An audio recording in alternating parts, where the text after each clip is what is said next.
So this is going to be the blueprint to get from 0 to 1 million in ecom. Now, whether you're a beginner or you actually, maybe you have $1 million business and you're trying to scale, doing these 6 things really well, right, is going to allow you to get to 8, 9, even 10 figures, right? So the first thing I want to do, and it's something that a lot of brands skip, right, is research. There's brands out there that are decently big and they still don't have this down, which, that's why they can't get to the point they want to get to, is because they don't understand their market, they don't understand their competitors, they don't understand what their customers want. So how do we do research? So research is going to consist of competitor research and also some research on your own brand, right? So when it comes to competitor research, what you want to do is you want to check their website. That's going to come in handy later on, right? But check their website, see what they do, see what maybe a majority of the competitors do. That way you can be like, okay, if a lot of them do this, this probably works, which you can then test. But we'll get onto that. And then we have offers, right? See what their offers are, see what they do, see what, again, look at all your competitors, right? And then see what a lot of them do, a common theme throughout your competitors, right? Check their ads library, pretty self-explanatory. Now, something that a lot of people skip or they don't even know they can do this is their customer reviews, right? You can go ahead and look at your competitors' customer reviews to see what they're doing well. So you can go ahead and do that as well, and see also what they do bad, so you can go ahead and fix that, and that could become a unique selling point. That could be why people buy from you over your competitors, right? Now, of course, after that, you're going to want to look at your own brand, right? And look at your own reviews, see what people like, continue doing that. See what people don't like, and you can stop doing that, or maybe you don't do stuff so you can do that, but you get the point, right? Then you're going to want to take a look at heat maps, Google Analytics, screen recordings, and surveys, right? This is going to allow you to, so heat maps is going to allow you to actually see where people scroll to, where people click, right? Google Analytics is going to allow you to see where people drop off. So you can actually, so if people drop off on the product page, you can go ahead with the heat maps and screen recordings and see why they might be dropping off on the product page, so you can then go fix it. But we're going to get onto that. And then surveys as well, it's a great way. So a lot of people are going to be on mobile, so you won't have exit intent, but a trick that we do is, if you go into your Google Analytics or your heat map tool, it will tell you how long the average person spends on your website. Let's say it's 45 seconds. You're going to want to have a survey come up, I'd say maybe 43, 42 seconds in. So just before, the average user exits. And the survey could be like, okay, what's stopping you from buying, right? Why are you contemplating it? Why are you about to leave, etc. Something like that. And you get a lot of answers. And if there's a common theme, you can go ahead and fix that, right? Now, research, as I said, is super important. Imagine not knowing these, right? And a lot of brands, even some big brands you see out there, they don't have this down. They don't know what their competitor's website, what's good on a competitor's website. They don't know what the offers they're running is. They don't really check their ads library, and they don't check their customer reviews to see what they can do better, right? Same with their own brand. They don't check their own reviews and use it as a tool, right? They don't check their heat maps. They might not even have one installed. They don't do surveys to see why customers aren't buying, right? And that's letting them down. Screen recordings as well. I know a lot of people don't know this, but you can actually watch your customer's screen or your visitor's screens and see how they, interact, what the average user journey looks like. And maybe you see a problem, right? You go through a lot of screen recordings. You see a problem, go ahead and fix that. There you go. This is going to be super powerful, and this is what's going to allow you to make, the most use out of the next steps I'm about to show you. And the next step being CRO, which stands for conversion rate optimization. So CRO, what you're going to do is, from that research step, you're going to use your competitor research, you're going to use your own brand research. So as I said, where do people drop off, right? Check the heat maps on where people drop off. So again, as an example, people drop off on, let's say, the homepage, right?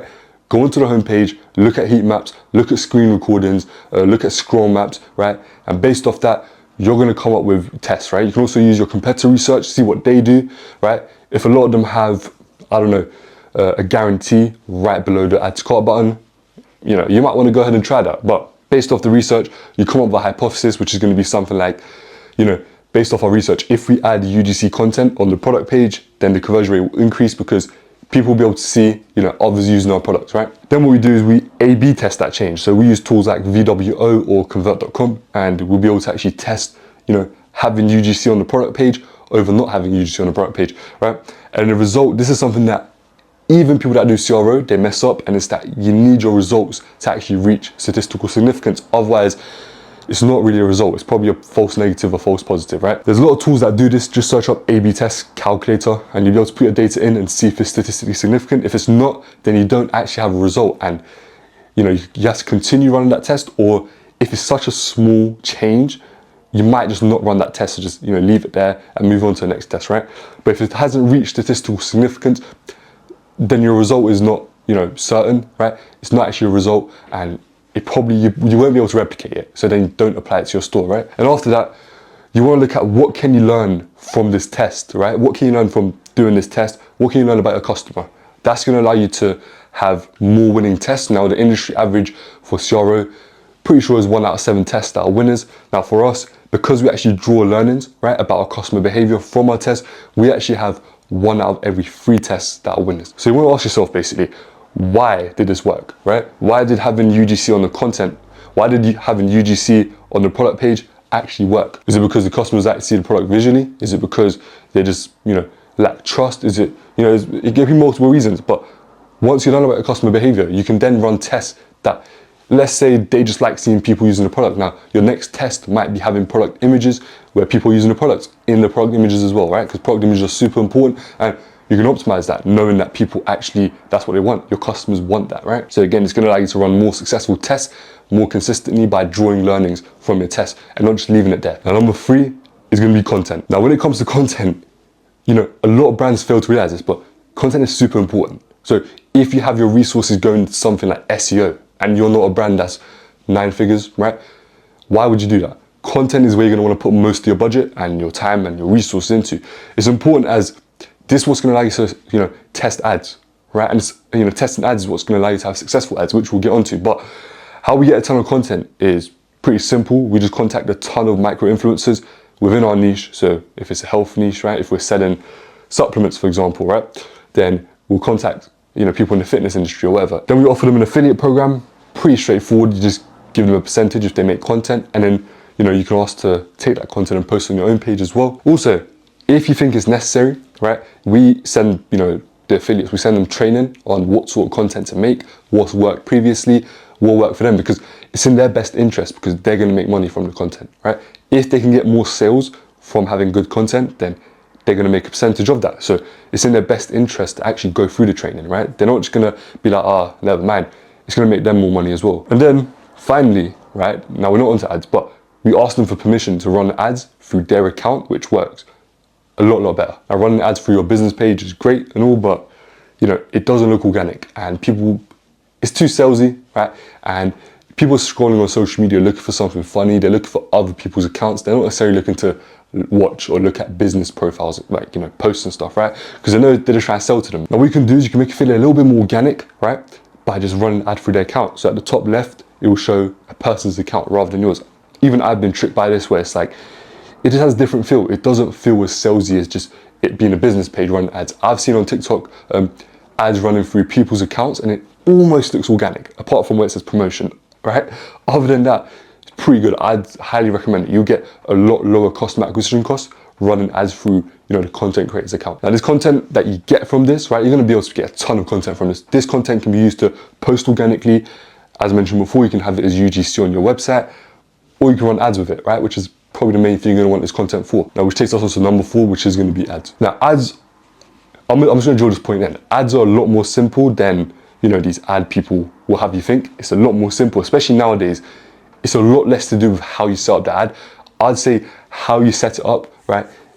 As long as you have it on purchase, how you set it up is probably 10 or maybe even 20%, right, percent of the equation at max, right? So it's less to do with how you actually set up the campaign, and it's more to do with, you know, how good your creatives are and how many creatives you're testing to be able to actually get a good creative, which is why the content was super important. That's the only thing that's going to allow you to have better ads. It's not about, oh, maybe I just need to set up with this, you know, maybe cost caps. Of course, they can be super important when it comes to scaling or when you're focused on intricacies, right? But to actually get good ads or successful ads, it's all about the creatives. So the previous step of actually getting good content is what's key here. You know, one of the main differences we've seen, right, between, let's say, a 7-figure brand and an 8-figure brand is how many creatives they test. If you're making 7 figures, you're probably not testing enough, basically. You have decent ads, you know, you're maybe testing 5, you know, 10 every 2-3 months. And yeah, and you know, you test randomly. So you don't base your test off your winners, right? You just test randomly, even if you have a winner. And that's why they're at 7 figures, right? Now, if you want to get to 8 figures, these brands test a lot more, right? And they have a lot of more ads running. And, you know, 8, 9 figures, I should say, right? You also want to test based off your winners. So let's say you tested 50 that month, right? You got 2 ads that done extremely well. Now, what is the point of getting those winners. So now you got data back from, you know, the ads saying these work, your customers like this, right? And then you go ahead the next month and you test 50 a month, but it's a random batch. It's not based off your winners from the previous month. You just tested randomly. What is the point of that, right? What you want to do instead is be like, oh, okay, these 2 styles of ads work. Now I'm going to make variations of these ads this month. So you make 50 variations of that, seeing if you can improve on the winner, right? And that's what's going to allow you to get the, you know, the home runs, right? Is having winners, you know, they're somewhat good, testing, making it better, making it better, making it better, and then basically honing in on the one thing that works, the angle that works, the video tag that works, you know, and having an ad that gets you that crazy ROAS, right? You're not going to do that by just testing randomly, even if you do test a ton. Now, this is why we recommend testing at least 50 creatives a month, and that's at the bare minimum. If you can test 100 a month, test 150 a month, test 1,000 a month if you have the capacity to do so, right? But as I said, don't just test, right? It's not just about testing, it's about testing the right thing. So base your test off your winners, because a lot of people get this all down, right? You know, they test 50, maybe they test 250 a month, but it's just random tests. And people do this with, it's not just ads, it's with CRO, it's with everything. You want to learn based off your winners. You don't want to just have winners and then just be like, okay, that works. Let me just test something else. Why would you do that, right? So you want to have a winner, base your next test off of that winner. Now, these don't have to be completely different creatives, right? I know 50 or more sounds like, wow, like how am I going to film that, right? Or how am I going to get that done? You can just have 10 different creatives and then just make 5 variants of each. That'll get you 50 creatives, right? And how we do this sometimes is, you know, for example, we draw a table and at the top it has, let's say, hook, the problem, right? Point about the product, so 2 points about the product, and then call to action. And then what we do is we put the 10 videos this way, and we'll put the hook for each, we'll put the problem for each, the points for each, and the call to action for each. And what we'll do is we now switch around on the table. So we can switch a problem with that problem, and it has these points, and then the call to action, or we can switch the call to action for the video. So we just combine it all, basically. That's what we do. There's also other ways to do it, but that's a simple way to do it. Just make a table on Google Sheets and have the hook, problem, point, call to action, the 10 videos listed, and just change things around. And you can get, that's more than 50 variations. You can get a ton of variations out of that, because, you know, there's a lot to test right there. Especially if you have winners, you can take your winners and you can do that with all your winners. You can maybe have 5 winners, put it into that table, switch things around, see, maybe that'll get you a better winner, right? So the possibilities are limitless. It's all about testing. Now, number 5 is going to be emails, and these are severely underrated in my opinion. Now, emails, first you want to have your email flows, right? I know a lot of people focus on just campaigns, but email flows are, in my opinion, even more important than campaigns, right? And you don't have to put much effort into it. It's just one and done, right? So you want to have 5. These are at least, by the way. You can have more, but you want to at least have these. If you don't at least have these, you're missing out on a ton of money right there, right? You want to have 5 pre-purchase. You want to have welcome series, a site abandonment, browser abandonment, cart abandonment, checkout abandonment. So each stage of the funnel there, you want to get them back, right? If they abandon it. And then you want to have 4 post-purchase. So customer thank you, which can be sent directly after your purchase. You want to have a customer win back. This can be sent 30, 60, 90 days later, trying to get them to come back and buy to increase their customer lifetime value. Engaged, this is going to be for people that bought and they're engaged. You can send out a campaign to them. And lastly, you can have a VIP flow. So if you have really good customers that bought from you 3 times, 5 times, they can get this flow, right? And you know, you can use this to actually get them to buy another time. There's actually, you can use things like Triple L or Retention X, and they'll tell you at what point, if a customer buys, let's say 5 times, how likely they are to buy the 6th time. Now, there's going to be a point where, let's say a customer buys from you 4 times, there might be a 100% chance that they buy from you the 5th time, right? So you might want to send out a VIP flow for people that bought from you 4 times in order to get them to buy from you the 5th time, because you know it's likely, but you just have to remind them maybe, right? So that's going to be super important. Now, on top of that, of course, you can send out campaigns. Not promotional ones. That's another mistake people make. Do not send out promotional emails. If you do, keep it to a bare minimum, right? So you want to send out 2 to 3 nurturing emails a week. Try to think of these as blogs, right? They're going to be more like blogs, trying to educate or entertain your visitors, right? You only want to send out promotional emails on rare occasions. You can send it maybe once a month, or, you know, when you have a sale, when you have a new drop, when it's a special period like Black Friday, Cyber Monday, right? But other than that, you really want to keep promotional emails to a bare minimum. Otherwise, you're just going to wear out your subscribers, right? They're not going to respond to your emails. They might just mark it as spam. They might just see it and not open it, which is going to affect your deliverability. And, you know, it's going to mess everything up. Too many promotional emails don't work. You want to nurture them, right? Keep this in mind. Don't send out promotional emails. We barely send them out nowadays, right? As I said, we only send them out if we have special periods like this. And maybe we send it once a month if we feel like it. But other than that, we try to just nurture with emails. So heavily focus on nurturing your subscribers, not selling to them. If you nurture them off, they're gonna buy anyway. Now the last and maybe one of the most important points here, right, which actually links to the ads, it's gonna be landing pages. Now, landing pages and VSLs, right? I didn't include that in the blueprint, but VSLs as well. Back in 2018, you didn't have to worry about this because there wasn't much competition. People weren't really used to it, right? They didn't have negative connotations about ads or dropshippers or e-commerce brands, whatever, right? But now in 2024, going into 2025, people are still running their ads as if it is 2016 to 2018, and that's why their ads don't work. Or their entire store doesn't work, to be honest. Taking a cold audience nowadays from an ad, right? It's a cold audience, taking them straight to a sell page, it doesn't work anymore, right? You might get away with it, but your customer acquisition costs are gonna be super high, and you're gonna be wondering why. It's because of this, right? You need to have a landing page you take them to, which makes them more aware about your brand and your product. You can't nowadays just salespeople that are cold. They have to actually know what your brand is, what you stand for, what your product does, right? Which is why I take them to somewhat like a blog, a listicle, a landing page, and educate them about that. And then, and only then, you can retarget those people in order to get them to buy, right? That's the method now. If you don't do this, it's going to be really hard to get people to buy, and your customer acquisition costs are unfortunately going to be too high for you to be profitable, right? And that's why it's not 2018 anymore. We're in 2024, going into 2025.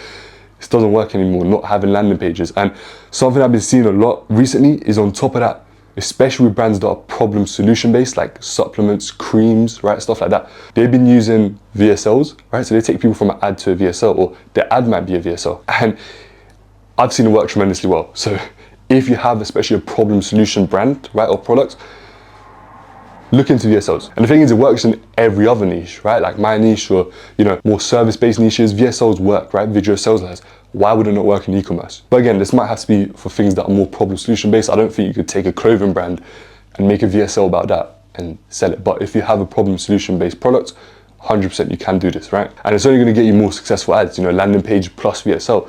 It's not going to get you worse ads, I can guarantee that. Now, I know Black Friday, Cyber Monday is literally around the corner, right? So I filmed an entire guide of how you can actually have a successful Black Friday, Cyber Monday, which you can see right over there. But that's it for this video, and I'll catch you guys next time.